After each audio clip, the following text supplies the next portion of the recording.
David Brainerd అనే ఒక గొప్ప దైవజనుడి గురించి నేను చదివినప్పుడు ఆ దైవజనుడు రెడ్ ఇండియన్స్ అందరినీ కూడా ప్రభు తట్టు తిప్పాడు. ఆ దైవజనుడు జీవించిన కాలం ఎంతో తెలుసా? కేవలం 29 సంవత్సరాలు మాత్రమే. కేవలం 29 సంవత్సరాలే.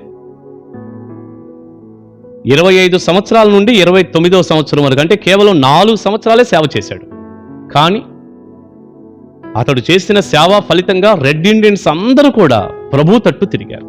అందరూ యేసుక్రీస్తుని సొంత రక్షకుడిగా అంగీకరించారు.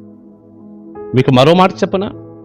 ఈ గొప్ప దైవజనుడి సాక్ష్యం విని, ఈ డేవిడ్ బ్రైనార్డ్ గారి యొక్క డైరీని చదివి అనేక మంది, ఒక విలియం కేరీ గారు కానివ్వండి, ఒక డేవిడ్ లివింగ్స్టన్ గారు కానివ్వండి, అదోనిరామ్ జడ్సన్ గారు కానివ్వండి, అలా అనేక మంది మిషనరీలు పైకి లేచారు.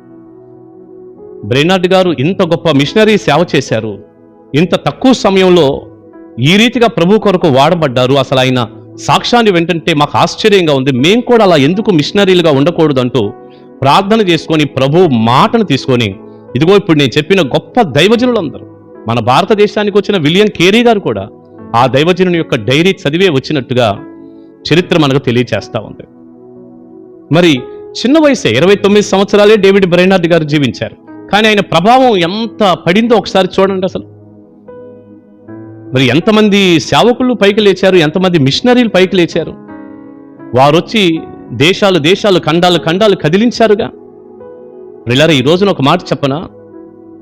ప్రవీణ్ పగడాల గారని ఒక గొప్ప దైవజనుడు క్రీస్తు నోరుగా ఉండి, దేవుని నోరుగా ఉండి మాట్లాడి, రోషం కలిగిన ఒక సేవకుడిగా ఉండి బలమైన పరిచర్య చేశాడు. ఈరోజు ఆయన చనిపోయాడు. కానీ ఒక మాట చెప్పనా? ఒక్క పగడాల ప్రవీణ్ గారు చనిపోతే వందల వేల మంది, లక్షల మంది పగడాల ప్రవీణ్ గారు లాంటి వారిని దేవుడు లేపగలడు.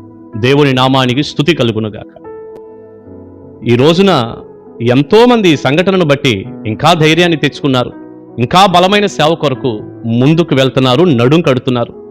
సేవకుల్లో మరికొంత ఐక్యత, మరికొంత ఉద్యమం, ఆ రకంగా కూడా ఆధ్యాత్మికంగా క్షేమమే కలుగుతుంది, మేలే కలుగుతుంది. కానీ ఎక్కడా కూడా పెద్ద ఇబ్బంది, నష్టమేం కాదండి. లక్షలాది మంది ప్రవీణ్ పగడాల గారు లాంటి దైవ సేవకుల్ని, అనేక మందిని ప్రభు పైకి లేవనెత్తబోతున్నాడు. మీరు ఖచ్చితంగా చూడండి.